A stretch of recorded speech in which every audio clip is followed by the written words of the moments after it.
কোথায় আসবো? নিচে খাবার টেবিলে। হ্যাঁ তো, তাতে তোমার কি? আমার ইচ্ছা মতো আমি যাব। আলো চুপ করে শামিনকে কিছু সময় দেখে বলে, ধেড়ে খোকা বানিয়ে রেখেছে না আপনাকে আপনার মা? একা একা খেতে পারেন না? ঢং। তোমাকে দেখতে কে বলেছে? তুমি তোমার মতো খাও দাও, আরাম করো। আপনার বোনের হুকুম, কাউকে না কাউকে অপেক্ষা করতে হবে। ঋতুকে প্রেগনেন্ট অবস্থায় কিভাবে অপেক্ষা করতে দেই? শামিন আলোর দিকে এগিয়ে এসে আলোকে ভালো করে দেখে, তারপর নাটকীয় ভঙ্গিতে বলে, বাবা, এত ভালো হলে কবে? আলো কপাল কুঁচকে বলে, বাজে না বকে খেতে আসুন। কথাটি বলে আলো ঘুরে দাঁড়াতেই শামিন খপ করে আলোর হাত ধরে ফেলে। আলো সেদিকে তাকায়। শামিন আলোর মুখের দিকে তাকিয়ে নরম গলায় বলে, আমি কেউ পাশে না থাকলে খেতে পারি না। খেয়ে দিয়ে আমার পাশে বসে থাকবে। আমার জন্য না খেয়ে অপেক্ষা করার দরকার নেই। কিছুক্ষণ দুজন দুজনের দিকে তাকিয়ে থাকে। আলো ধীরে ধীরে নিজের হাত ছাড়িয়ে নিয়ে নিচে চলে যায়। শামিন তার পিছু পিছু যায়। কতক্ষণ ঘুমিয়েছে তা সে জানে না। অনিচ্ছাকৃতভাবে ভাত ঘুম হয়ে গিয়েছে আজ। বিকেলে ঘুমিয়ে উঠলে কমসে কম 1 ঘন্টা তার লেগে যায় এটা বুঝতে যে এখন সকাল নাকি রাত। মাথার মধ্যে অদৃশ্য কোনো পোকা ভো ভো করে। বিছানা থেকে নেমে ওয়াশরুমে ঢুকে চোখে মুখে পানি দিয়ে ঘর থেকে বের হয়। ইয়াশার মির্জা কোথাও বেরিয়েছে। ঘর থেকে বেরিয়ে দোতলার লিভিং রুমে দাঁড়িয়ে পড়ে আলো। ঈশিতা, ঋতু, সিতারা, ফুলিরা মা লিভিং রুমের সাথে লাগোয়া বারান্দায় দাঁড়িয়ে নিচে কিছু একটা দেখছে। আলো এগিয়ে যায় ওদের কাছে। কি হয়েছে আপু? ঈশিতা আলোর ডাকে পিছু ফিরে তাকায়। আলো এগিয়ে যায়। শান্তিনীরের পশ্চিম পাশের বাগানে লোকজন জড়ো হয়েছে। গোল করে কিছু চেয়ার পাতা। তার একটাতে বসে আছে শামিন, ইয়াসার, মির্জা। তার পাশে কিছু মুরব্বী শ্রেণীর লোক। প্রচুর লোকজন জড়ো হয়েছে। দুজন অল্প বয়সী ছেলে মেয়ে একপাশে চুপচাপ দাঁড়িয়ে আছে। আলো ঈশিতার দিকে তাকিয়ে বলে, কি হচ্ছে এখানে? সালিশ বৈঠক। আলো অবাক হয়ে যায়। কিসের সালিশ? ওই ছেলে মেয়ে দুটোকে দেখছো, ওরা স্বামী স্ত্রী। ওই মেয়েটা নিয়মিত স্বামীর হাতে মার খায়, অথচ ওদের প্রেমের বিয়ে। তাহলে ডিভোর্স নিয়ে নিক। এখানে মেয়রের কাছে কি? মেয়র কি ডিভোর্স লয়ার? ঈশিতা আলোর দিকে তাকায়, তারপর বলে, মেয়ে তার স্বামীকে ছাড়বেও না। আলো অবাক হয়ে যায়। ঈশিতা বলতে থাকে, ওদের দুজনের বাবা মা এসেছে ভাইয়ার কাছে একটা বিহিত করে দেওয়ার জন্য। তোমার ভাইয়া কি বিহিত করবে? দেখোই না। আলো তীক্ষ্ণ দৃষ্টি দিয়ে তাকিয়ে থাকে। শামিন গলা উঁচু করে ছেলেটাকে ধমকে যাচ্ছে। মিলিয়ে গিয়েছে ছেলেটা। আলো এত কথা কেন বলছেন? অমন স্বামীর কান মলে দিন লোকের সামনে। লজ্জা দেওয়া দরকার উজবুকটাকে। কথাটা বলে শেষ করতে পারে না। ঈশিতা আলোর মুখ চেপে ধরে। শামিন সহ সালিশে থাকা প্রত্যেকটা লোক অবাক হয়ে দোতলার বারান্দার দিকে তাকায়। ঈশিতা আলোকে টানতে টানতে ভেতরে নিয়ে যায়। সালিশে উপস্থিত থাকা মুরব্বীরা শামিনের দিকে তাকিয়ে বলে, বৌমা তো তোমাকে ছাড়িয়ে গিয়েছে। অমন স্বামী বলতে তুমি কি বোঝাতে চেয়েছো? শামিনের কথায় ঘুরে তাকায় আলো। তারপর নিচু স্বরে বলে, সালিশে কি বিচার হয়েছে? মারতে উঠেছিলাম। বউ এসে বাংলা সিনেমার লক্ষ্মী বউয়ের মতো স্বামীকে রক্ষা করেছে। শেষবারের মতো মিলিয়ে দেয়া হয়েছে দুজনকে। আলো চুপ করে থাকে। শামিন বলে, বললে না তো অমন স্বামী বলতে কি বুঝিয়েছিলে তখন? খারাপ স্বামী। আলো অস্ফুট স্বরে বলে। শামিন আলোর দিকে কিছুক্ষণ তাকিয়ে থেকে বলে ওঠে, খারাপ স্বামীদের কান মলে দেওয়া উচিত। আর খারাপ বউদের কি করা উচিত? আলো চোখ তুলে তাকায়। শামিন আরেকটু এগিয়ে এসে বলে, বলো কি করা উচিত খারাপ বউদের সাথে? আলো চুপ করে থেকে শামিনকে পাশ কাটিয়ে চলে যায় শামিনের কথার জবাব না দিয়ে। শামিন একা একা কিছুক্ষণ হেসে বিড়বিড় করে বলে, খারাপ বউদের শাস্তি দেওয়া উচিত, ভালোবাসার শাস্তি। পিঠের কিছু কিছু স্থানে ঘা পুরোপুরি শুকিয়ে যায়নি। একটা মলম হাতে আলো দাঁড়িয়ে আছে। একা একা মলমটা লাগানোর চেষ্টা করে ব্যর্থ হয়। আচমকা শামিন ঘরে ঢুকতেই আলো ঘুরে দাঁড়ায়। তার পুরো মুখ অস্বস্তিতে ছেয়ে গিয়েছে। শামিন এক পলক আলো আর তার হাতের মলমটা দেখে নিচু গলায় প্রশ্ন করে, কাউকে ডেকে দেবো? ঈশিতা আপুকে। অস্ফুট স্বরে বলে আলো। শামিন ঘর থেকে বেরিয়ে গিয়ে ঈশিতাকে পাঠিয়ে দেয়। ঈশিতা আলোর ঘরে এসে বলে, ডেকেছিলে ভাবি? মলমটা পিঠে লাগিয়ে দাও। ঈশিতা এগিয়ে যায়, মলম লাগিয়ে দিতে দিতে হুট করে বলে বসে। ভাইয়াকে বললেই তো পারতে, সে লাগিয়ে দিত। আলো কপাল কুঁচকে ঈশিতার দিকে তাকায়। ঈশিতা হাসতে হাসতে বলে, রাগলে তোমাকে আরো আরো বেশি সুন্দর লাগে ভাবি। এখন ভাইয়ার সামনে যেও না, ভাইয়া আরো পাগল হয়ে যাবে।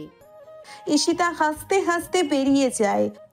আলো কিছুক্ষণ দাঁড়িয়ে থেকে বারান্দায় চলে যায়। শামিন ঘরে ঢুকে এদিক ওদিক তাকিয়ে আলোকে দেখতে না পেয়ে আলমারির কাছে যায়।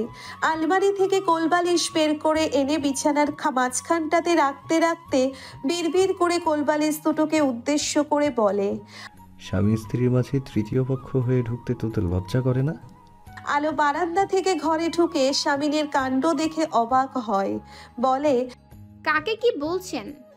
শামিন থতমত খেয়ে বলে, নিজেকে।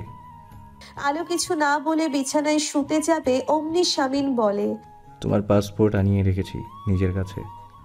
আলো তার দিকে তাকিয়ে বলে, কেন? কোন কাজে? সার্জারির জন্য সিঙ্গাপুর যাব আমরা। তোমার ওখানে সার্জারি হবে। আলো চুপ করে থাকে। শামিন বলে, তোমার শরীরের ক্ষত ভ্যানিশ হয়ে যাবে খুব শিগগিরই। আমার মনের ক্ষত? প্রশ্নটি করে আলো তাকিয়ে আছে শামিনের দিকে। মনের ক্ষত? তার দায়িত্ব আমি নিলাম। দেখি কি করা যায় ভাবতে দাও। স্বামীর ইয়াসার মির্জাকে সময় দাও আসিয়া। বসার ঘরের সর্বত্র শৌখিনতার ছোঁয়া। আলো মাথা ঘুরিয়ে ঘুরিয়ে চারিপাশটা দেখছে। বোঝাই যাচ্ছে বসার ঘরটি যে সাজিয়েছেন সে বেশ রুচিশীল একজন ব্যক্তি। দৃষ্টি ঘুরিয়ে ঘুরিয়ে ঘরের সবটা দেখছে আলো আর শামিন দেখছে আলোকে। দৃষ্টি ঘুরিয়ে ঘুরিয়ে ঘরের সবটা দেখছে আলো আর শামিন দেখছে আলোকে। একসময় দুজনের চোখাচোখি হয়ে গেলে শামিন চোখ সরিয়ে নিয়ে নিজের ফোন ঘাঁটতে শুরু করে। আলো গম্ভীর কণ্ঠে বলে, সাত সকালে কোথায় এনেছেন আমায়? আমার পরিচিত এক লোকের বাসায় বন্ধু হয়। এখানে আমার কাজ কি? তুমি আমার স্ত্রী, তাই আমার সাথে এসেছো। আলো আবারও কক্ষ পরিদর্শনে মনোযোগী হয়। হঠাৎ দেওয়ালের একটা পেইন্টিংয়ে চোখ পড়তেই আলো চোখ মুখ শক্ত করে ফেলে। পেইন্টিংয়ে চুম্বনরত এক প্রেমী যুগলের অবয়ব ফুটিয়ে তুলেছে শিল্পী তার রং তুলির কারসাজি দিয়ে। এতক্ষণ বাড়ির মালিককে আলো মনে মনে যত প্রশংসা করেছিল তার রুচিবোধ নিয়ে পেইন্টিংটা দেখে সাথে সাথে সব ফিরিয়ে নিয়ে বিড়বিড় করে আলো বলে, অসভ্য। শামিন আলোর পরিস্থিতি আন্দাজ করতে পেরে ঠোঁট টিপে হাসে। আলো চুপচাপ বসে থাকে। ভেতর থেকে একজন 50 লোক এসে শামিনের সাথে হ্যান্ডশেক করে কিছু সৌজন্য আলাপ করতে থাকে। আলো লোকটাকে ভালো করে লক্ষ্য করে। লোকটার মাথার সমস্ত চুল সাদা হয়ে গিয়েছে, কিন্তু চেহারায় এখনো তারুণ্য ধরে রেখেছে বেশ। লোকটা আলোর মুখোমুখি বসে আলোর দিকে হাত বাড়িয়ে দিয়ে ইংরেজিতে আমেরিকান উচ্চারণে বলে, হ্যালো আলো, আমি ফজল রাব্বি, তোমার হাজব্যান্ডের বন্ধু। আলো বেশ অবাক হয়। এত বুড়ো লোক ইয়াসার মির্জার বন্ধু? কপাল কুঁচকে লোকটার হাতের দিকে তাকিয়ে গম্ভীর কণ্ঠে বলে ওঠে, আসসালামু আলাইকুম। শামিন মুগ্ধ চোখে তার বউকে দেখতে থাকে। সে আবারও নতুন করে তার বউয়ের প্রেমে পড়ে গিয়েছে। আলোর আচরণে লোকটার ঠোঁট প্রশস্ত হয়ে যায় হাসিতে। নিজের হাত ফিরিয়ে নিয়ে স্বাভাবিক গলায় বলে, ওয়ালাইকুম আসসালাম। আলো শামিনের দিকে তাকায়। শামিন তাকে কেন এখানে এনেছে বুঝতে পারছে না সে, কিন্তু সে প্রচন্ড বিরক্ত হচ্ছে। লোকটা মৃদু স্বরে বলে ওঠে, তুমি ভীষণ সুন্দর একজন মেয়ে আলো, শামিন খুবই লাগে। আলো চোখ বড় বড় করে লোকটাকে দেখে। পেইন্টিংটা দেখেই বাড়ির মালিকের চরিত্র সম্পর্কে ধারণা হয়েছিল তার। এখন তো দেখছে সত্যিই এই লোকের ছুক ছুক ভাব আছে। আলো বিড়বিড় করে বলে, বুড়ো ভাম। শামিন চমকে উঠে আলোর দিকে তাকায়। ফিসফিসিয়ে বলে ওঠে, স্টপ আরো, এখানে শুরু হয়ে যেও না। ডক্টর রাব্বি ওদের দিকে তাকিয়ে বলে, তোমরা নিজেরা কি বলছো? দেখো, রোমান্স করতে চাইলে আমাকে বলতে পারো, আমি তোমাদের প্রাইভেসির ব্যবস্থা করে দিচ্ছি। আলো লাফিয়ে উঠে দাঁড়ায়, চেঁচিয়ে বলে ওঠে, আপনি এসব কি বলছেন? শামিন আলোর হাত টেনে ধরে বসিয়ে দেয়। লোকটা মৃদু হেসে আলিজা সম্বোধনে কাউকে ডাকতে থাকে। ভেতর থেকে একজন 40 ঊর্ধ্ব বিদেশি মহিলা বেরিয়ে আসে।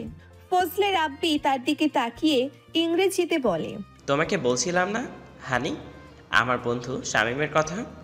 ও হচ্ছে শামিন এবং তার সহধর্মিণী আলো। আলিজা নামের ভদ্রমহিলা মুচকি হেসে আলোর দিকে তাকিয়ে তার দিকে হাত বাড়িয়ে দিয়ে বলে, হ্যালো হ্যালো। শামিন ফিক করে হেসে দিয়ে বলে, মিসেস রাব্বি, ওটা অ্যালো না, আলো। আলো মানে লাইট। আলিজা নিজেকে শুধরে নিয়ে আবারও আলোর সাথে কুশল বিনিময় করে। ফজলে রাব্বি আলোকে উদ্দেশ্য করে বলে, আলো, এই হচ্ছে আমার সহধর্মিণী আলিজা, আমেরিকা থেকে যাকে চুরি করে এনেছি আমি।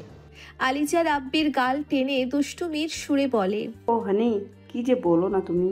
আলো আর শামিন দুজনে চোখ বড় বড় করে রাব্বি আর আলিজা দম্পতির লুতুপুতু আলাপচারিতা দেখতে থাকে। এত বুড়ো বয়সেও দুজনে কত রোম্যান্টিক। ফজলে রাব্বি শামিন আর আলোর দিকে তাকিয়ে একটা প্রশস্ত হাসি দেয়। তারপর আলোকে বলে, শামীমের সাথে আমার কিছু কথা আছে আলো, অনেকদিন পরে দেখা তো, তুমি বরং আলিজার সাথে যাও, ও তোমাকে আমাদের গার্ডেনটা ঘুরিয়ে দেখাবে। আলো ভাবে সেটাই ভালো এখানে থাকার চেয়ে, তাই সে আলিজার সাথে চলে যায়। শামিনকে সোফায় বসার নির্দেশনা দিয়ে ডক্টর ফজলে রাব্বি নিজেও বসে পড়ে। শামিন চিন্তিত ভঙ্গিতে বলে, ওর সাথে আলাদা করে কথা। প্রয়োজন হবে না। তাছাড়া বুঝবেন কিভাবে সমস্যা? বুঝে ফেলেছি। শামিন অবাক হয়। ডক্টর ফজলে রাব্বি বলে, যখন ফোনে তুমি সন্ধ্যার কথা জানিয়েছিলে আমি তখনই ধরে ফেলেছি। তাহলে ওকে নিয়ে আসতে বললেন যে? ডক্টর ফজলে রাব্বি মৃদু হেসে বলে, আমি আর আলিজা রুবির মুখে তোমার এত এত প্রশংসা শুনেছি যে আমাদেরও খুব ইচ্ছা হলো ওই ভাগ্যবতীকে দেখার, যে শামীম ইয়াশা আর মির্জার মন চুরি করেছে। তাই তাই তোমাদের দুজনকে ডেকে নিয়ে আসলাম। শামিন ম্ল্যান হাসে। ডক্টর ফজলে রাব্বি বলে, শোনো শামিন, অযথা চিন্তা করো না। তোমাকে যেটা করতে হবে তা হলো তোমার স্ত্রীকে জীবনমুখী করতে হবে। জীবনমুখী? ওকে বোঝাতে হবে ও কতটা গুরুত্বপূর্ণ হতে পারে। তুমি মুহূর্তে ওর গুরুত্ব ওর চোখে দেখিয়ে দেবে। তুমি বুঝতে পেরেছো আমার কথা? শামিন কিছুক্ষণ ডক্টর ফজলে রাব্বির দিকে তাকিয়ে থেকে মাথা নাড়ায়। এখানে কেন এনেছিলেন? এখানে কি কাজ? শামিনের মুখের দিকে তাকিয়ে আছে আলো। শামিন ড্রাইভ করতে করতে বলে, একটা বিশেষ কাজে। আমার ওই বন্ধুটি একজন সোশ্যাল অ্যাক্টিভিস্ট। সে একটা এজেন্সি খুলতে যাচ্ছে নারীদের কল্যাণে, সে ব্যাপারেই কথা বলতে। ভাবলাম তুমি গৃহবন্দী হয়ে পড়ে আছো, তোমাকে কোথাও নিয়ে যাই। তা গার্ডেন কেমন লাগলো? বসে বসে দোল খাচ্ছিলে দোলনায় দেখলাম। ভালো লেগেছে। শুকনো গলায় জবাব দেয় আলো। শামিন বলতে থাকে, একজন 50 ঊর্ধ্ব বুড়ো আমার বন্ধু কিভাবে হলো? অস্বাভাবিক লাগছে না তোমার কাছে বিষয়টা? না। আলো ঠান্ডা গলায় বলে। শামিন বলে, কেন? কারণ আপনিও তো বুড়ো। শামিন হুট করে গাড়ির ব্রেক কষে দেয়। আলো ভাবলে হীনভাবে বসে আছে। শামিন হতবাক হয়ে আলোর দিকে তাকিয়ে বলে, আমি বুড়ো? হ্যাঁ, 32 বছর কি কম নাকি? বুড়োই তো। আপনার আর আমার বয়সের ব্যবধান জানেন? 6 বছর। আমার বার্থ সার্টিফিকেটের বয়স ধরলে 8 বছর। 6 বছর কোনো ব্যবধান না, এটা পারফেক্ট। শামিন দৃঢ়ভাবে বলে, তাই না ছাই? আপনি বুড়ো আর আমি এখনো 6 বছর পর বুড়ি হব। ব্যবধান না, অনেক ব্যবধান। শামিন দাঁতে দাঁত চেপে বলে, তোমার কোন অ্যাঙ্গেল থেকে মনে হয়েছে আমি বুড়ো? আমার চুল পেকেছে? আমার শ্বাসকষ্ট রোগ আছে? আমার স্কিন কুঁচকে গিয়েছে? তুমি জানো এখনও ক্লাস 11-এর মেয়েরা আমাকে সপ্তাহে 2টো প্রেমপত্র পাঠায়। তোমাদের কলেজেরই তো ওগুলো। আলো সরু চোখে শামিনের দিকে তাকিয়ে বলে, খুব আনন্দ হয় তখন, তাই না? নিজের পুরুষ মন গর্বে ভরে যায়। শুনুন, ওইসব মেয়েদের রুচিতে সমস্যা।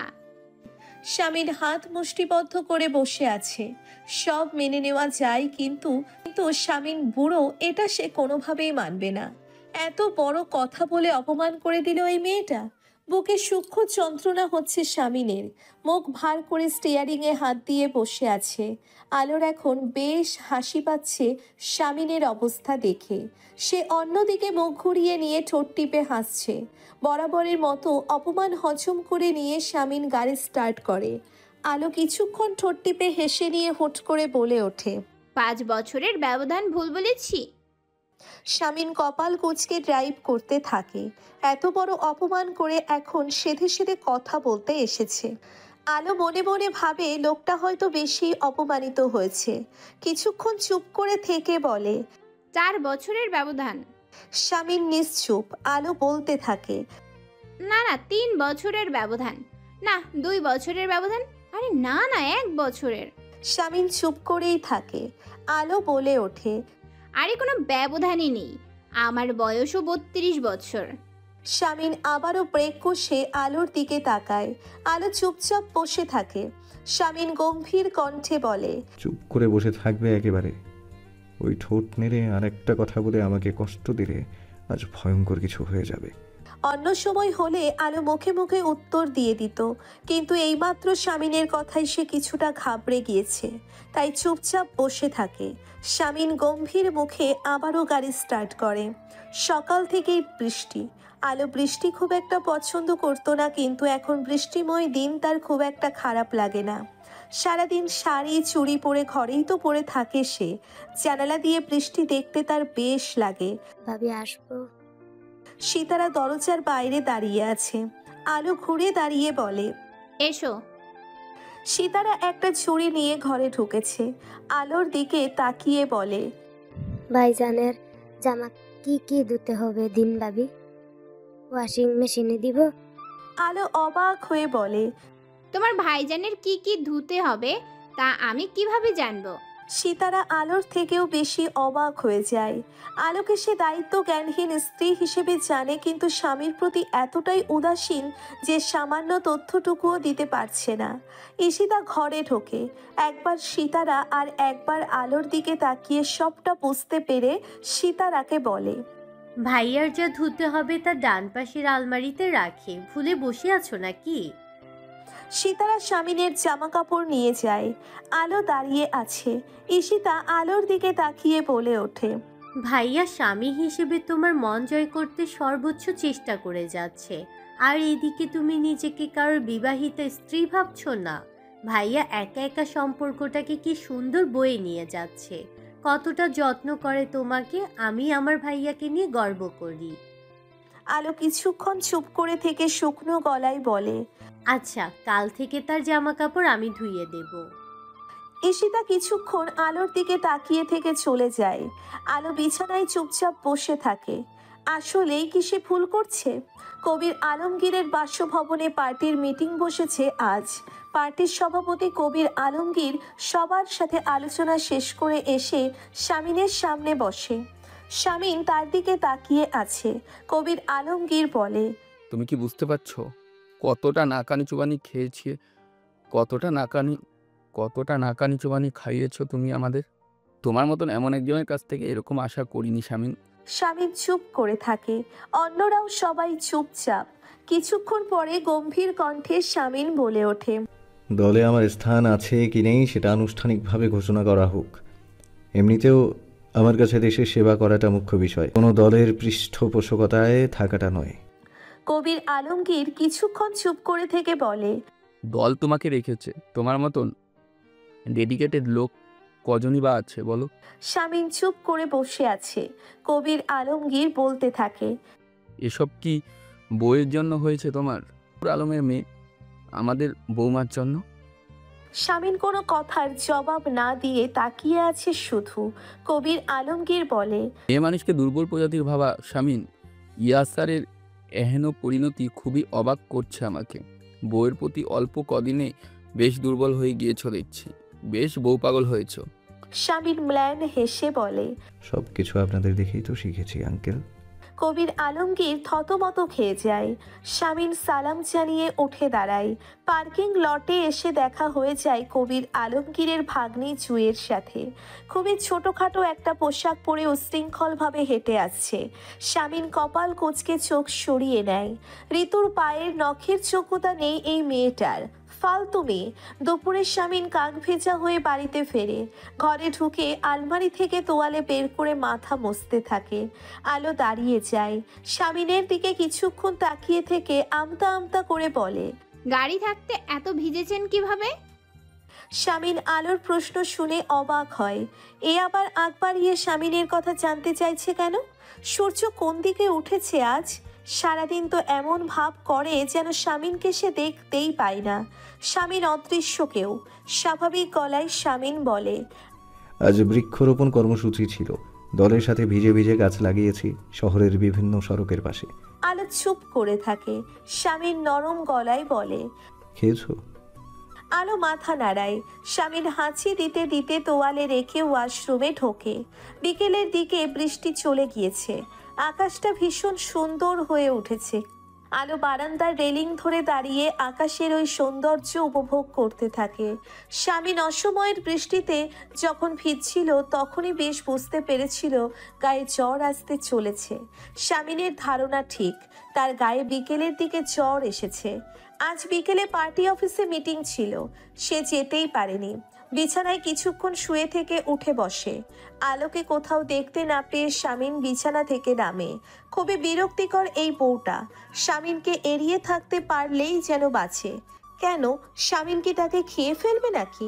শরীর কাঁপছে, চোখ জ্বালা করছে, নাক দিয়ে গরম নিঃশ্বাস বের হচ্ছে। ধীরে ধীরে উঠে দাঁড়িয়ে ড্রয়ার থেকে একটা প্যারাসিটামল বের করে খেয়ে নেয়। ঈশিতা বাড়িতে নেই। ঋতুকে ডাকবে, কিন্তু মেয়েটা নিজে অসুস্থ হয়ে কত দিক সামলাবে। হঠাৎ করে মাথাটা চক্কর দিয়ে উঠলে শামীনের হাত থেকে গ্লাসটা পড়ে যায় নিচে। মেঝের দিকে কিছুক্ষণ তাকিয়ে থেকে শামীন ঝুঁকে বসে। নিজেই পরিষ্কার করতে থাকে কাচের টুকরোগুলো। আলো কিছু একটা ভাঙার আওয়াজ শুনেও দাঁড়িয়ে থাকে কিছুক্ষণ। তারপর কি মনে করে হনহন করে ঘরের দিকে যায়। বারান্দার দরজা থেকে আলোর আকস্মিক আগমনে শামীন হিতাহিত জ্ঞান হারিয়ে ফেলে। ততক্ষণে আলো কাচের টুকরোটাতে পা দিতেই যাচ্ছিল, হঠাৎ মৃদু আর্তনাদ শোনা যায়। কয়েক মুহূর্ত কেটে যায়। আলো চোখ বড় বড় করে শামীনের দিকে মাথা নিচু করে তাকিয়ে আছে। যন্ত্রণায় ফর্সা মুখটা নীল রঙের হয়ে গিয়েছে শামীনের। ধীরে ধীরে আলো বুঝতে পারে তার পা শামীনের হাতের উপর। পেছের দিকে তাকিয়ে কাঁচের টুকরোগুলো দেখতে পেয়ে লাফিয়ে পিছিয়ে যায় আলো। শামীন নিজের ডান হাতের পিঠের দিকে তাকিয়ে আছে। কাঁচের টুকরো ঢুকে ক্ষত বিক্ষত হয়ে গিয়েছে হাতটা, রক্ত ঝরছে খুব। আলো যখন কাচের টুকরোটাতে পা দিতে যাচ্ছিল তার আগে শামীন নিজের হাত রেখে দেয়। আলোকে সতর্ক করার সময়টুকু যে তখন ছিল না। বড় বড় নিঃশ্বাস নিয়ে শামীনের দিকে তাকিয়ে থাকে কিছুক্ষণ আলো। শামীন গায়ে জ্বর নিয়ে টলতে টলতে উঠে দাঁড়ায়। আলোর দিকে তাকিয়ে ম্লান হেসে বলে। আলো এগিয়ে আসে। হতভম্ব হয়ে শামীনের হাতের দিকে তাকিয়ে থাকে দীর্ঘক্ষণ। তারপর নরম গলায় বলে, আমাকে সতর্ক করলেই তো পারতেন। সময় দিয়েছো? তাই বলে নিজের হাত রেখে দেবেন? কি প্রমাণ করতে চাচ্ছেন বলুন তো? শামীন চুপ করে থাকে। আলো আলমারি থেকে ফার্স্ট এইড বক্স নিয়ে এসে শামীনকে বলে, বিছানায় বসুন। শামীন চুপচাপ বাধ্য ছেলের মতো বিছানায় বসে। তীব্র যন্ত্রণা হচ্ছে তার হাতে। আলো শামীনের ক্ষতটার দিকে তাকিয়ে থেকে বলে, আমার মনে হচ্ছে একজন ডক্টর ডাকলেই ভালো হবে। শামীন কিছু বলছে না, বলতে পারছে না। যন্ত্রণার তীব্রতা বাড়ছে বেশ। আলো উঠে গিয়ে ঋতুকে ডেকে আনে। ইলহাম ততক্ষণে বাড়িতে ফিরেছে। খুব কাছে থেকে একজন ডক্টর ডেকে আনলে সে এসে শামীনের হাত ড্রেসিং করিয়ে দিয়ে চলে যায়। ঈশিতা এসে ভাইয়ের এমন ক্ষত দেখে উৎকণ্ঠা নিয়ে কিছুক্ষণ চেঁচামেচি করে। তারপর আলোর সামনে এসে দাঁড়িয়ে নিচু স্বরে বলে, তুমি করনি তো কিছু ভাবি? আলো অবাক হয়ে বলে, আমি একজনের হাতে কাচের টুকরো ঢুকিয়ে দিব? দিতেও পারো, তোমাকে বিশ্বাস নেই। আমার ভোলা ভালা ভাইটা মুখ ফুটে কিছু বলবেও না। আলো খুব বিরক্ত হয় ঈশিতার এমন বাচ্চা সুলভ কথাবার্তায়। ইদানিং বেশ ঝোল টেনে কথা বলে ভাইয়ের। বাংলার তথাকথিত ননদগুলোর রূপ ধারণ করেছে। কোনোদিন না জানি আলোর চুলের মুঠি ধরে। ঈশিতা গিয়ে একটা প্লেটে ভাত এনে তার আদরের ভাইয়াকে খাইয়ে ঔষধ খাইয়ে দিয়ে চলে যায়। আলো দূরে দাঁড়িয়ে দেখতে থাকে এসব। একটা গভীর নিঃশ্বাস ফেলে ভাবে, সব দোষ ভাইয়ের আদরের বোন তার ঘাড়েই ফেলতে চাইল। তার কি দোষ? সে কি বলেছিল ইয়াসার মির্জাকে হাতে রাখতে? তার এই বদ লোকটা সবসময় মাসুম প্রমাণিত হয় সবার কাছে। যত দোষ শেষে হয় আলো ঘোষের। রাত তখন 1:30 ছাড়িয়ে গিয়েছে। মৃদু কোনো আওয়াজে আলোর ঘুম ভেঙে যায়। অন্ধকারে কিছু বুঝতে না পেরে সুইচ টিপে বেডরাইসের টেবিল ল্যাম্প জেলে দিয়ে উঠে বসে। পাশে ফিরে স্বামীনের দিকে তাকাতেই থমকে যায় সে। লম্বা মানুষটা কেমন গুটিসুটি মেরে শুয়ে আছে, কিছু একটা বিড়বিড় করছে। আলো কিছুক্ষণ স্বামীনের দিকে তাকিয়ে থেকে সংকোচের সাথে বলে ওঠে, শুনছেন কোনো সমস্যা? স্বামীন কোনো সাড়া দেয় না, বিড়বিড় করতে থাকে। আলো অনেকটা জড়তা নিয়ে ধীরে ধীরে হাতটা বাড়িয়ে এক আকাশ সমান সংকোচ দমিয়ে রেখে স্বামীনের কপালে রাখে। মুহূর্তেই চমকে ওঠে সে। আগুনের থেকে কম নয় তাপমাত্রা। কি করবে কিছু বুঝতে না পেরে ঘরের দরজা খুলে ইলহামের ঘরের দিকে যায়। দরজা খুলে ঋতু অবাক চোখে আলোকে দেখে। আলো নরম গলায় বলে, ওনার গায়ে অনেক জ্বর। ঋতু চুলে খোপা করতে করতে স্বামীনের ঘরে যেতে যেতে বলতে থাকে, বিকেলে অনেক জ্বর ছিল, যখন হাত কেটেছে তখনই বুঝেছি জ্বরের বাপ আসতে চলেছে। থার্মোমিটার দিয়ে জ্বর মেপে ঋতুর চক্ষু চরক গাছ। আলোর দিকে তাকিয়ে বলে, কি সাংঘাতিক। আলো কিছুটা ঘাবড়ে গিয়ে স্বামীনের মুখের দিকে তাকায়। ঋতু ছোটাছুটি করে একটা বাটি এনে স্বামীনের মাথায় জলপট্টি দিতে থাকে। কণ্ঠে উৎকণ্ঠা নিয়ে বলে, এই বডি দেখলেই ভেবো না এরা শক্তপোক্ত, এরা সব ভাই বোন খুবই নাজুক। জ্বর হলে খুব সহজে কাবু হয়ে যায়, পুরো বাচ্চাদের মতো হয়ে যায়। আমাদের শাশুড়ি মারা যাওয়ার পরে প্রত্যেকবার এক একজনের জ্বর হলে আমি হিমশিম খেয়ে যাই। আমি কত যে নির্ঘুম কাটিয়েছি তার কোনো ইত্যা নেই। বাচ্চাদের মতো সামলাতে হয় এদের। আলো চুপচাপ ঋতুর দিকে তাকিয়ে বলে, তুমি খুব ভালো মেয়ে ঋতু, একেবারে মহিয়সী। ঋতু লজ্জা পেয়ে যায়। ঈশিতা ঘুম ঘুম চোখে স্বামীনের ঘরে ঢুকে আলোকে বলে, মেজু ভাবিকে দিয়ে এসব করাচ্ছ কেন? স্বামীটা কার? আলো চুপ করে তাকিয়ে থাকে ঈশিতার দিকে। তারপর বলে ওঠে, তুমি ইদানিং আমার সাথে এমন কেন ব্যবহার করো ঈশিতাপু? ঈশিতা হাসি চাপিয়ে রেখে গম্ভীর কণ্ঠে বলে, সম্পর্কটা ভুলে গিয়েছো? ননদ হই তোমার।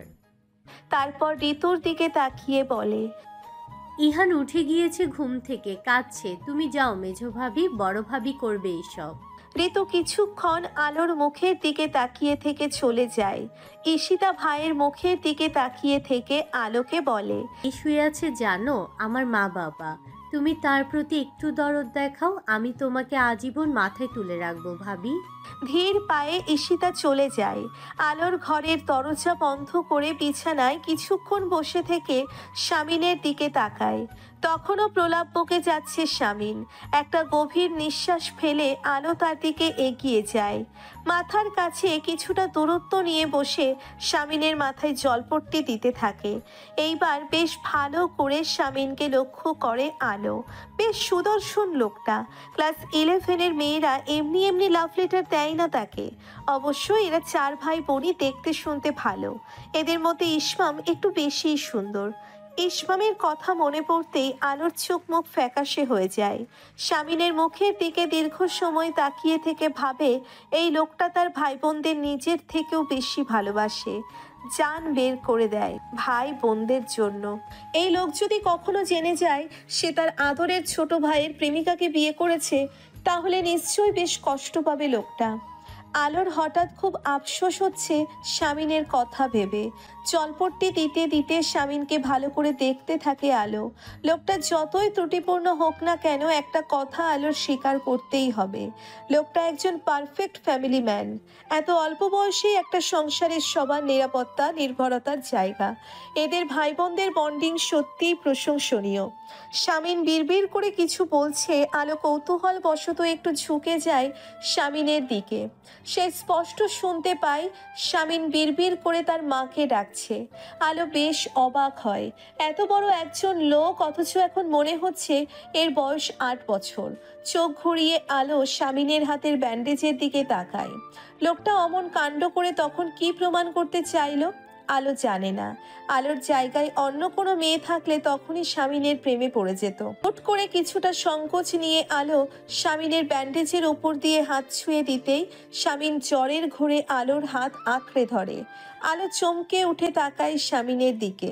লোকটা কি স্বাভাবিক? তবে শামিন স্বাভাবিক না। আলোর হাত নিজের বুকের সাথে আঁকড়ে ধরে বিড়বিড় করে যাচ্ছে, ভাবছে হয়তো মায়ের হাত আঁকড়ে ধরেছে। আলো হাত ছাড়িয়ে নিতে চাইলে শামিন ছাড়ে না।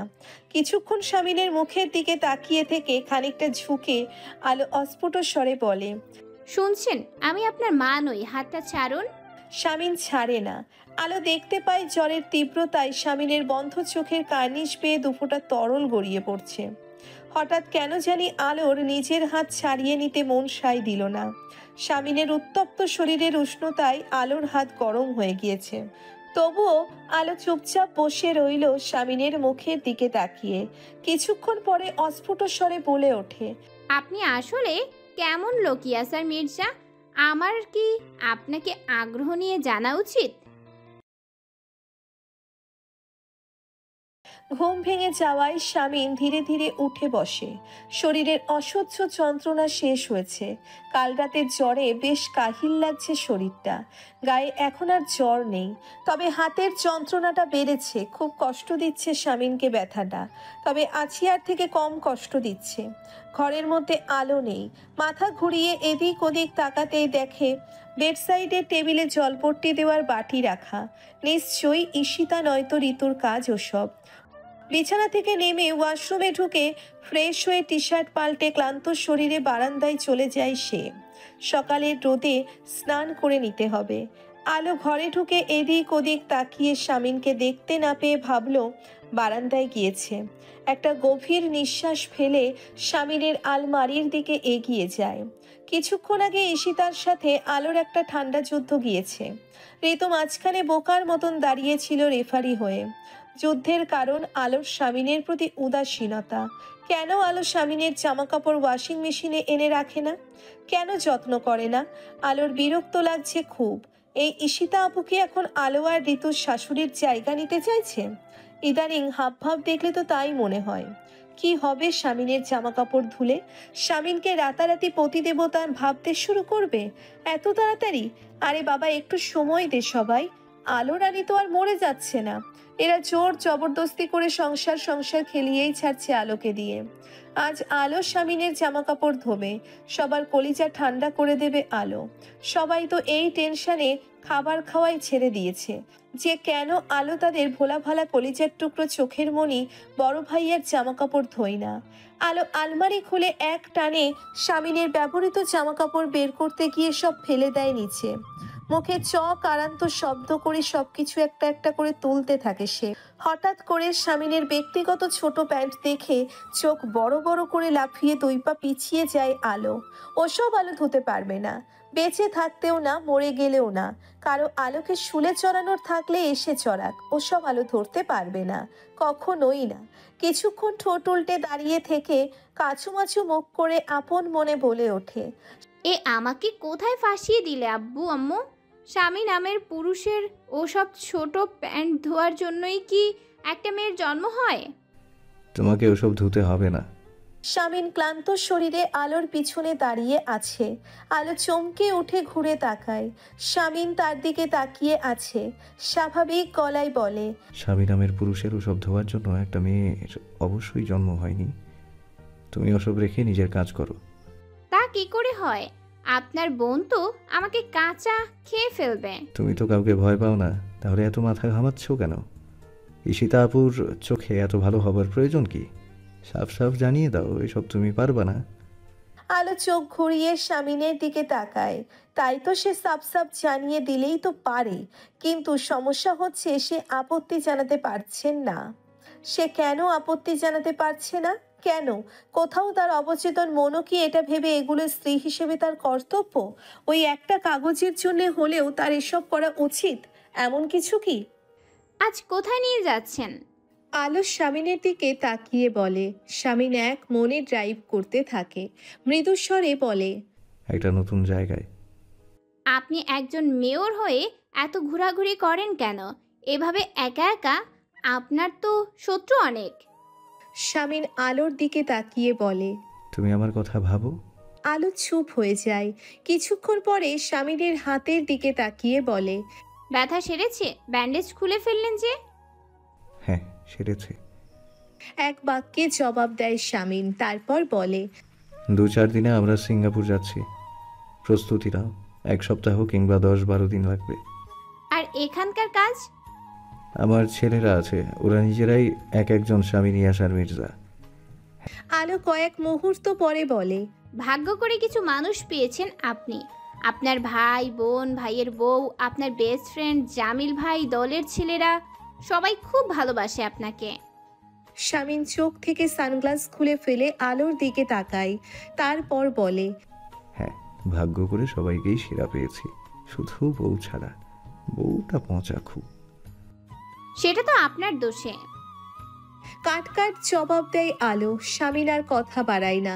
ঝগড়া শুরুর পূর্ব লক্ষণ দেখা দিয়েছে। কথাবার্তা এখানেই থামিয়ে দেওয়া ভালো। স্বামীন শান্তি পছন্দ করে। স্বামীন মহাত্মা গান্ধীর ফ্যান। গাড়ি থেমে গেলে আলো অবাক চোখে আশেপাশে তাকায়। স্বামীনের দিকে তাকিয়ে বলে, কোথায় এনেছেন? এখানে কি? কাজ আছে, নামো। স্বামীন গাড়ি থেকে নামে।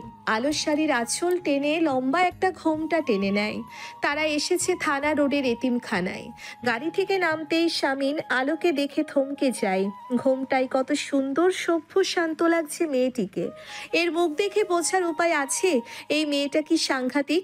আলো স্বামীনের দৃষ্টি দেখে অস্বস্তিতে পড়ে যায়। লোকটা এভাবে কি দেখছে? কয়েক মুহূর্ত পরে স্বামীন বলে, এসো আমার সাথে। গেটের কাছে 2 জন লোক দাঁড়িয়ে স্বামীনকে স্বাগত জানায়। তারপর তাদের নিয়ে ভেতরের দালানে প্রবেশ করে। 4 তলা বিশিষ্ট এই দালানটিতে মোট 109 জন অনাথ শিশু থাকে। স্বামীন এগিয়ে যেতে যেতে তার সামনে থাকা লোকটাকে বলে, আজ আমি সাথে করে কিছু আনিনি, আপনাকে টাকা দিচ্ছি, ওদের জন্য কিছু কিনে আনুন কাইন্ডলি। হেসে জবাব দেয় লোকটা। তারপর স্বামীন আর আলোকে নিয়ে চলে যায় বড় একটা খোলা মাঠে। সেখানে তাদের অপেক্ষায় বসে আছে এক ঝাঁক প্রজাপতির দল। স্বামীনকে দেখে 109 জন বাচ্চা একসাথে চেঁচিয়ে ওঠে। আলো চমকে যায়। সবাই দৌড়ে এসে স্বামীনকে ঘিরে ধরে। স্বামীনকে পেয়ে তাদের চোখে মুখে আনন্দের ছটা। আলো পাশে কিছুটা দূরত্ব নিয়ে দাঁড়িয়ে সে দৃশ্য দেখতে থাকে। হঠাৎ করে তার মনটা ভালো হয়ে গিয়েছে। বাচ্চাগুলো কি প্রাণবন্ত, কি বিনয়ী, কি চমৎকার। বাচ্চাদের মধ্যে 2 জন দলনেতা স্বামীনকে টেনে একটা টেবিলের কাছে নিয়ে যায়। স্বামীন আলোকে সবার সাথে পরিচয় করিয়ে দেয়। আলো হাত নেড়ে মুখ হাসি হাসি করে সবাইকে হাই বলে। সে জায়গা থেকে নড়ছে না। স্বামীন আবারও আলোর কাছে এগিয়ে এসে বলে, কই এসো, ওদের কাছে এসো। আলো অস্ফুট স্বরে বলে, এখানে আনলেন যে আমাকে? স্বামীন ম্লান হেসে বলে, ওই যে নীল ফ্রক পরা ছোট পরীটাকে দেখছো, ওর নাম খুকুমণি। বয়স 4 বছর হয়েছে আজ। তার বহুদিনের ইচ্ছা একটা পরী দেখবে, তাই তাকে দেখানোর জন্য একটা পরী আনলাম। আলো কিছুক্ষণ চুপ করে স্বামীনের দিকে তাকিয়ে থাকে, তারপর বলে, খুব সুন্দর চেষ্টা ছিল। এমন সংলাপ বলে ক্লাস 11-এর মেয়েদের পটানো যায়, একজন 25-26 বছরের ভদ্র মহিলাকে নয়। স্বামীন হেসে ফেলে, তারপর বলে, আপাতত কাউকে পটাতে চাইছি না, এসো ঘুঘুমণির সাথে পরিচিত হবে। তারপর আলোর হাত ধরে টানতে টানতে নিয়ে যায় বাচ্চাদের কাছে। হাসি মজার ছলে পুরো সকালটা বেশ কেটে গেল আলোর বাচ্চাগুলোর সাথে। যখন আলো বাচ্চাদের সাথে দুষ্টুমিতে মত্ত ছিল তখন শামিন মুগ্ধ চোখে আলোকে দেখেছে। যখন শামিন বাচ্চাদের সাথে খেলছিল তখন আলো শামিনকে দেখেছে। সে না জানলেও তার অবচেতন মনে মুগ্ধ হয়ে দেখেছে শামিনকে। এক পাশে চুপচাপ দাঁড়িয়ে আছে শামিন, তার দৃষ্টি আলোর দিকে, হাত নেড়ে নেড়ে গল্প করছে বাচ্চাদের সাথে। হঠাৎ শামিনের চোখে চোখ পড়তেই শামিন চোখ সরিয়ে নেয়। আলো ধীর পায়ে এগিয়ে আসে। ধন্যবাদ আপনাকে। শামিন আলোর দিকে তাকিয়ে আছে। আলো অত্যন্ত সাবলীলভাবে বলে, আজকের দিনটা খুবই সুন্দর করে দিয়েছেন আমার, আপনি ধন্যবাদ ডিজার্ভ করেন। শামিন নাটকীয় ভঙ্গিতে বলে, তাই আমি সার্থক? আলো কিছুক্ষণ তাকিয়ে থেকে শামিনকে বলে, আচ্ছা কোনটা আসল আপনি বলুন তো, সেই দিনে সেই শামিন ইয়াসার মির্জা নাকি এই শামিন ইয়াসার মির্জা? কোনটা সত্যি, সেদিনের সেই আতঙ্কিত রাত নাকি আজকের এই সকাল? আমি যতদূর জানি একটা খারাপ মানুষ বাচ্চাদের কখনোই পছন্দ করবে না। কোনটা শামিন ইয়াসার মির্জার আসল রূপ? শামিন ম্লান হেসে আলোর দিকে এগিয়ে যায়। আলো শামিনের চোখের দিকে তাকিয়ে আছে। আলোর গালে হাত রেখে শামিন অস্ফুট স্বরে বলে, তোমার কোনটা মনে হচ্ছে? আলো চুপ করে থাকে। কিছুক্ষণ সময় নিয়ে বলে, জানি না। শামিন আলোর গাল থেকে হাত সরিয়ে নিয়ে মৃদু হেসে বলে, জেনে যাবে, ধীরে ধীরে জেনে যাবে। মনের উপর একদম চাপ দিও না আসিয়া। ঈশিতা আপু। আলোর ডাকে ঈশিতা চমকে উঠে ঘুরে দাঁড়ায়। তার হাত থেকে ফোনটা নিচে পড়ে যায়। আলো অবাক হয়ে যায় ঈশিতার এমন আচরণে। ঈশিতা বুকে হাত দিয়ে একটা স্বস্তির নিঃশ্বাস ফেলে বলে, ও তুমি? তুমি এভাবে ভয় পেয়ে গিয়েছো কেন? কার সাথে কথা বলছিলে? শান্ত ভাইয়ের সাথে? ঈশিতা আলোর মুখ চেপে ধরে ফিসফিসিয়ে বলে, চুপ চুপ, ভাইয়া বাড়িতে, শুনতে পেলে আমি শেষ। আলো অবাক হয়ে যায়। কেন? তোমার ভাইয়া শান্ত ভাইয়ার কথা জানে না? সে তো জানে। ঈশিতা মুখ কাচুমাচু করে বলে, ভাইয়াকে বলেছি রিলেশন নেই আর সব শেষ। কিন্তু এভাবে লুকিয়ে লুকিয়ে কতদিন? একদিন তো জানাতেই হবে। ও একটা চাকরি পেলেই জানাবো। প্লিজ ভাবি, তুমি এখন কিছু বলবে না ভাইয়াকে, প্লিজ। ভাইয়া ওকে এখন একদম পছন্দ করছে না। আলো ঈশিতার হাত ধরে হেসে বলে, ঠিক আছে বলবো না, তুমি একটু শান্ত হও এখন। ঈশিতা কিছুক্ষণ চুপ করে থেকে বলে, কেন এসেছিলে বলো? ওই তোমার ভাইয়ের জামা কাপড় ধুয়েছি আজ, সেটাই তোমাকে জানাতে এসেছি। এবার সবাই শান্তিতে ঘুমাতে পারবে। স্বাভাবিক গলায় বলে আলো। ঈশিতা হেসে ফেলে। তারপর নাটকীয় ভঙ্গিতে বলে, আমি, মেঝো ভাবি, মেঝো ভাইয়া, ইসমাম, ইহান, পরি, সিতারা, ফুলির মা, পোনা চাচা, দারোয়ান, রিয়াজ ভাই, এমনকি মেঝো ভাবির পেটের মধ্যে থাকা পুচকু, সবাই তোমার প্রতি কৃতজ্ঞ ভাবি। আমরা ধন্য হয়ে গিয়েছি, আমাদের উদ্ধার করে দিলে তুমি আজ। আলো চুপ করে ঈশিতার দিকে তাকিয়ে আছে। ঈশিতা তাকে বিদ্রূপ করছে। আলোর থুতনিতে হাত রেখে ঈশিতা হাসতে হাসতে বলে, ইস, তুমি যে কি মিষ্টি ভাবি। এখন প্লিজ ভাইয়ার সামনে যেও না, ভাইয়া তোমাকে মিষ্টি ভেবে খেয়ে ফেলবে। ভাইয়া মিষ্টি খুব পছন্দ করে। আলো ঈশিতার হাত নিজের থুতনি থেকে ছাড়িয়ে নিয়ে এক প্রকার ছুটে যায় নিজের ঘরে। শামিন তখন ঘর থেকে বের হচ্ছিল। দুজনের ধাক্কা লেগে যায়। শামিনের বলিষ্ঠ বুকের সাথে বাড়ি খেয়ে আলো 2 পা পিছিয়ে যায়। শামিন নিজের জায়গায় দাঁড়িয়ে আছে টান টান হয়ে। অবাক চোখে আলোকে দেখতে থাকে সে। কয়েক মুহূর্ত কেটে গেলে বলে ওঠে, কি আশ্চর্য, তুমি সবসময় এত ছোটাছুটি করো কেন? কোথাও আগুন লাগেনি? একটু ধীর স্থির হও। আলো চুপ করে শামিনকে পাশ কাটিয়ে ঘরে ঢোকে। শামিন নিচে নামে। জামিল আর হেনা লিভিং রুমে বসে আছে। জামিলের মুখ শুকনো হয়ে আছে। হেনা উঠে দাঁড়াতে গেলে শামিন ওকে হাত দিয়ে ইশারা করে দাঁড়াতে নিষেধ করে। সিতারা হেনার ব্যাগপত্র নিচতলার গেস্ট রুমে নিয়ে যায়। শামিন জামিলকে বলে, নিচতলায় থাকুক, সিঁড়ি বেয়ে উঠতে হবে না। আর তুই এত ঘাবড়ে যাচ্ছিস কেন? এখনো তো 1 সপ্তাহ সময় আছে হাতে। তুই তো আগামী পরশু চলে আসবি, আমরা তো আছি। হেনা যত্নে থাকবে এখানে। জামিল আমতা আমতা করে বলে, তা জানি ভাই, কেন জানি মন সায় দিচ্ছে না যেতে। উনি তোর চাচা জামিল, চাচার জানাজায় থাকবি না? এক্ষুনি বেরিয়ে পড়, হেনার কিচ্ছু হবে না, তুই যা। জামিল শুকনো মুখে হেনার দিকে তাকায়। হেনা তার দিকে তাকিয়ে আছে। দুজন দুজনের থেকে দূরে থাকতে পারে না, কেউ কাউকে কাছছাড়া করতে চাচ্ছে না। কি সুন্দর একটা দৃশ্য। স্বামীর মুগ্ধ চোখে ওদের দেখতে থাকে। জামিল চোখের ইশারায় হেনার থেকে বিদায় নিয়ে চলে যায়। হেনা কিছুটা জড়তা নিয়ে দাঁড়িয়ে থাকে। ঋতু এসে তাকে গেস্ট রুমে নিয়ে যায়। ঈশিতা সিঁড়ি বেয়ে নামতে নামতে স্বামীনের দিকে তাকায়। স্বামীন বলে, তুই কাইন্ডলি হেনার সাথে 2 দিন নিচতলা গেস্ট রুমে থাকবি? জামিল খুবই টেন্সড। নিশ্চয়ই থাকবো।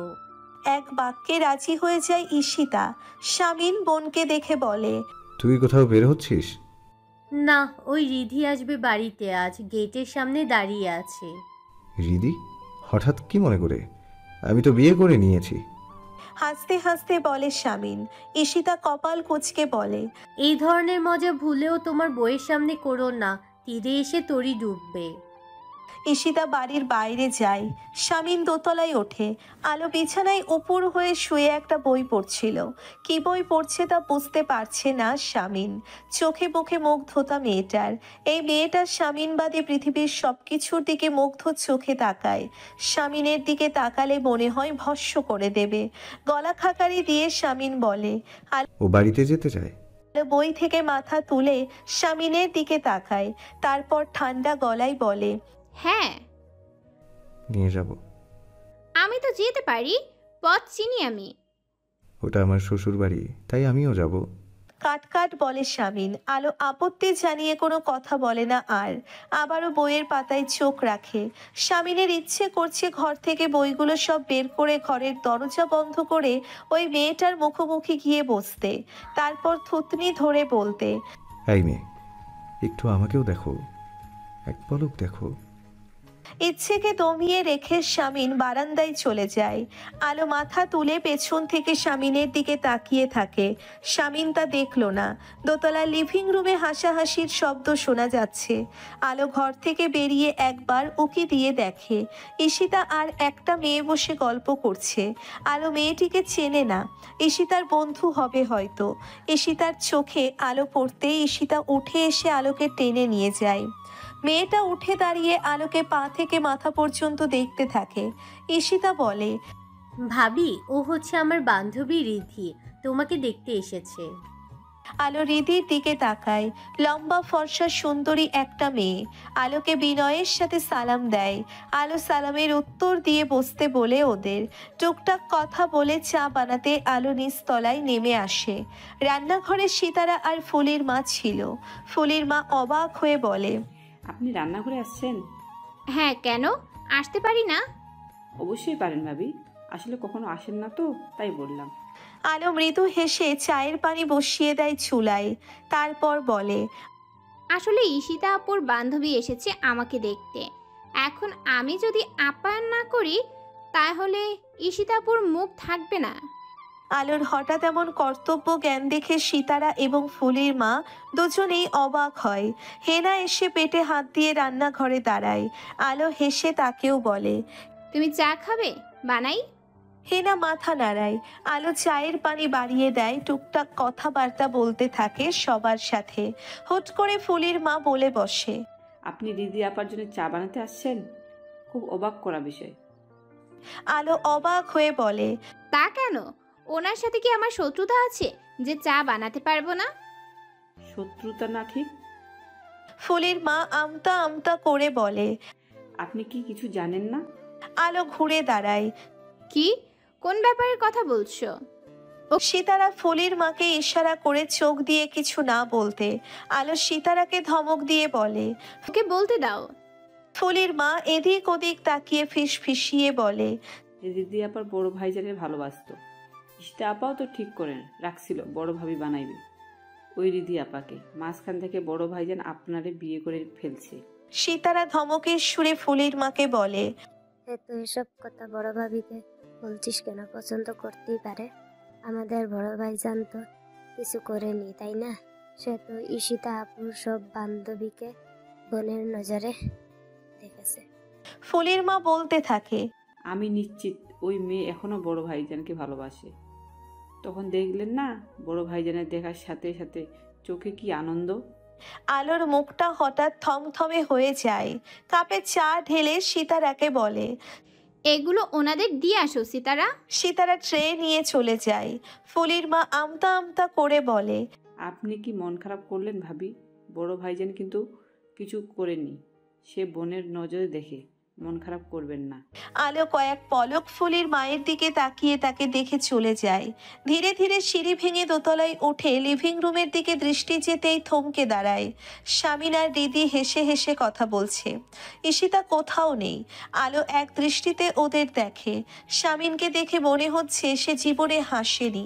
আজ সব হাসি হেসে নিতে হবে। আর হাসির কি ছিরি যেন একজন আর একজনের গায়ে পড়ে যাবে। বোনের নজরে না ছাই, যত সব ফালতু কথাবার্তা। কেউ কাউকে বোনের নজরে দেখলে এভাবে গায়ে হেলে পড়ে? আরে এত দূরে বসে আছিস কেন? কোলে নিয়ে কথা বল। যত সব পুরুষ মানুষ ছাগলের মতো শুধু ছুকছুক ভাব। যেই এক জায়গায় সহজে চান্স পেল না অমনি আর এক জায়গায় চান্স মারতে বসে গিয়েছে। আর এই মেয়েরাও আছে। যে পুরুষের বউ আছে সেই পুরুষটাকে বেশি মধু মনে হয় এদের কাছে। কোনো অবিবাহিত পুরুষ এদের চোখে পড়ে না। ফালতু।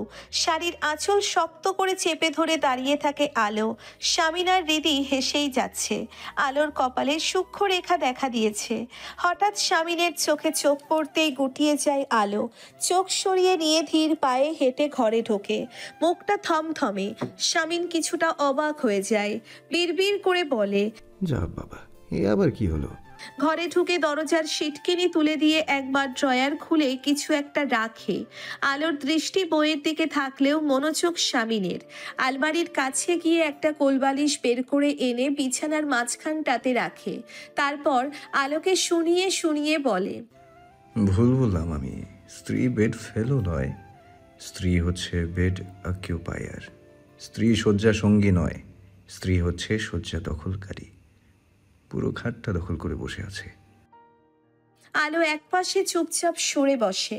শামিন টান টান হয়ে শুয়ে পড়ে। আলোর মন সেই কখন থেকে উসখুস করছে শামিনকে কথা শোনানোর জন্য। এখনই সুযোগ। আজ এই লোককে শান্তিতে ঘুমোতে দেবে না আলো। এখানে এখন কি?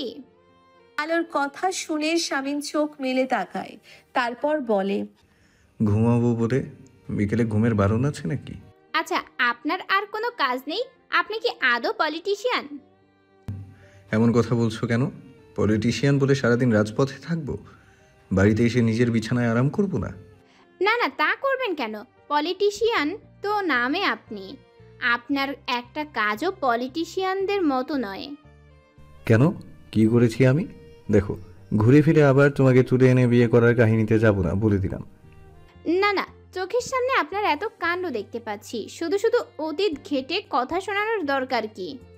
কি কাণ্ড করেছি আমি? কি কাণ্ড? একজন মেয়র একটা বাইরের মেয়ের সাথে কিভাবে কথা বলে জানেন না? কোনো ফর্মাল বিহেভিয়ার মেনটেন করেন না। ওভাবে কোলে নিয়ে কি কথা বলছিলেন এত? শামিন হাঁ করে আলোর মুখের দিকে তাকিয়ে থাকে। তারপর আমতা আমতা করে বলে, রিদির কথা বলছো? কোলে কখন নিলাম? এভাবে কেন বলছো? আরেকটু হলেই তো নিয়ে নিতেন। কাট কাট জবাব দেয় আলো। শামিন কিছুক্ষণ আলোর দিকে তাকিয়ে থাকে। তারপর বলে, তুমিও দুটো হেসে কথা বলবে না? অন্য কাউকেও বলতে দিবে না? এটা তো জুলুম আলো। আলো শামিনের দিকে শীতল চোখে তাকিয়ে আছে। তারপর কঠিন গলায় বলে, নামুন। মানে? মানে বিছানা থেকে নামুন। ও মা, কেন? এই বিছানা আমার। বেডটাকে নগদ ৬৪,০০০ টাকা দিয়ে কিনেছি। আলো শামিনকে অবাক করে দিয়ে তাকে ঠেলতে থাকে। নামুন নামুন, ঘর থেকে বেরিয়ে যান। কোথায় যাব? মহিলা কলেজের সামনে। ওখানে ক্লাস 11 থেকে শুরু করে মাস্টার্স সবাই উদ্গ্রীব হয়ে আছে আপনার সাথে হেসে হেসে কথা বলার জন্য। কিন্তু এখন তো বিকাল ৪টা, কলেজ তো ছুটি হয়ে গিয়েছে। আলো শামিনের দিকে তাকিয়ে আছে।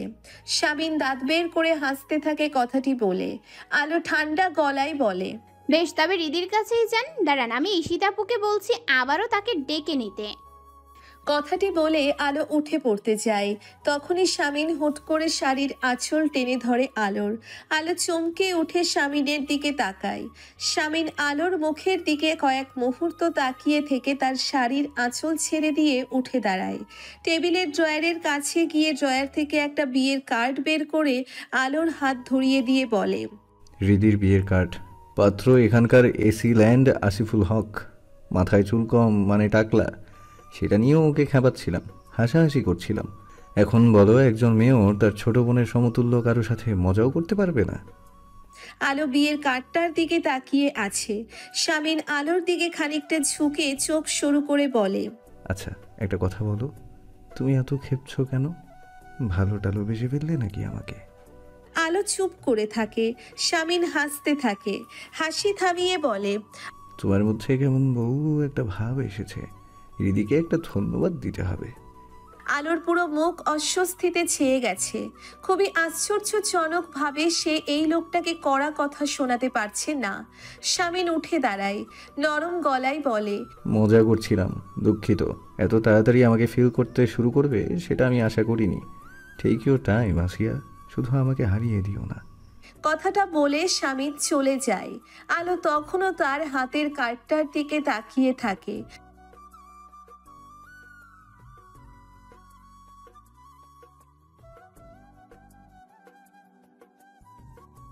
ভাই, এই জাবিরের ব্যাপারে অনেক অভিযোগ শুনেছি। পার্টির নাম ডোবা। শামিন কিছু কাগজ দেখছিল, সেগুলো থেকে চোখ না সরিয়েই রাহাতকে বলে, কবির আঙ্কেল জানে, সে ব্যবস্থা নেবে। কি ব্যবস্থা? ভাগ্নে বলে সবসময় ছাড় পেয়ে যাবে? পার্টির ক্রিয়া সম্পাদক, অথচ কোনো যোগ্যতা নেই, খালি মেয়েলি যত ব্যাপারে আছে। সেদিন স্থানীয় সরকার দিবসের অনুষ্ঠান কোথা থেকে দুটো মেয়ে এনে নাচিয়েছে। ছি, লজ্জায় মাথা কাটা যাওয়ার মতো অবস্থা। এগুলো হলো খুজলির মতো, বুঝলি রাহাত?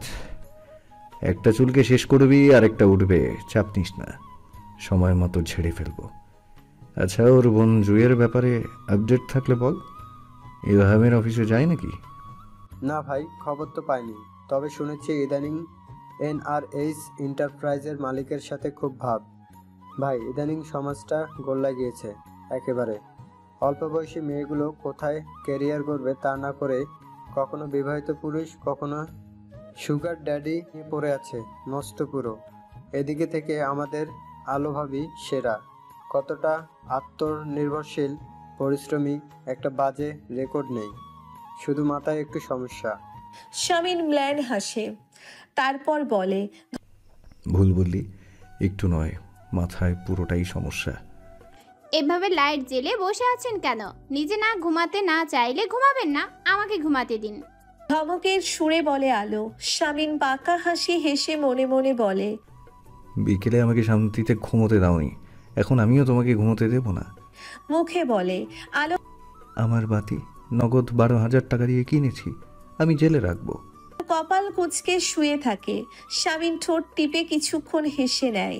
সে হেলান দিয়ে আধ শোয়া হয়ে বসেছিল। হুট করে আলোর মাথায় আলতো করে হাত রাখে। আলো ধর পুড়িয়ে উঠে বসে শামিনের দিকে তাকায়। এভাবে মাথায় হাত বুলাচ্ছেন কেন? আমার বউ নগদ 3 লক্ষ টাকা এবং ধীরে ধীরে এক সমুদ্র ভালোবাসা জমা রেখে কিনেছি, আমি হাত বুলাবো? কার কাছ থেকে কিনেছেন? সাংবাদিক আতাউর আলমের কাছ থেকে। হ্যাঁ ঠিকই, আমরা মেয়েরা তো গরু ছাগল, বাবার স্বামী কেনা বেচা করে। শামিন আলোর কথায় পাত্তা না দেওয়ার ভান করে নকল হাই তুলে গুনগুন করে কিছু একটা বলে তারপর আলোর দিকে তাকিয়ে বলে, গান শুনবে আছিয়া? না, ঘুমাবো। আমি তো গান গাইবো। কথাটা শেষ করেই শামিন স্বতঃস্ফূর্তভাবে গাইতে শুরু করে, चाँद छुपा बादल में शर्मा के मेरी जाना सीने से लग जा तू बल खा के मेरी जाना। কান চেপে ধরে বলে। শামিন উচ্চ শব্দে হেসে ওঠে, তারপর বলে, ইয়েস, ঠিকই বলেছ, আমি রাজনীতি আর গান দুটোতেই অদক্ষ, খুব বাজে করি।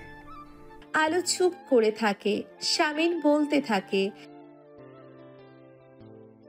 আলো জান প্রাণ লাগিয়ে চেষ্টা করেও তার হাসি আটকে রাখতে পারল না। বাচ্চাদের মতো খিলখিল করে হাসতে থাকে। শামিন মুগ্ধ চোখে আলোকে দেখছে। এমন কঠিন মেয়েটার হাসি কি ভয়ঙ্কর সুন্দর। শামিনের দৃষ্টি দেখে আলো হাসি থামিয়ে চোখ মুখ কঠিন করে অস্ফুট স্বরে বলে, আমি ঘুমাবো। শামিন আলোর দিকে তাকিয়ে নরম গলায় বলতে থাকে, রাজনীতি আর গান আমি দুটাই বাজে করি, কিন্তু একটা জিনিস খুব ভালো করি আসিয়া, আমি অনেক ভালো আদর করতে পারি, দেখবে? আলো চমকে ওঠে। চোখ মুখ ফ্যাকাশে হয়ে যায় তার। শামিন একটা বাঁকা হাসি দিয়ে হুট করে আলোর কপালে একটা চুমু দিয়ে দেয়। আলো চুপচাপ বসে থাকে। শামিন ফিসফিসিয়ে বলে ওঠে, ভয় পেয়ে গিয়েছিলে বুঝি? ভয় পেও না, আমি কথার বরখেলাপ করব না। যতক্ষণ না তুমি অনুমতি দেবে, যতক্ষণ না তোমার মন সায় দেবে, আমি আমার অধিকার ফলাবো না। কিন্তু এত সুন্দর হাসি দেখার পরে এই চুমুটা না দিতে পারলে আজ আমি ছটফট করতাম সারা রাত। আত্মার উপর হতো জুলুম করা ঠিক নয় আসিয়া। আলো একবারের জন্যেও শামিনের চোখের দিকে তাকালো না।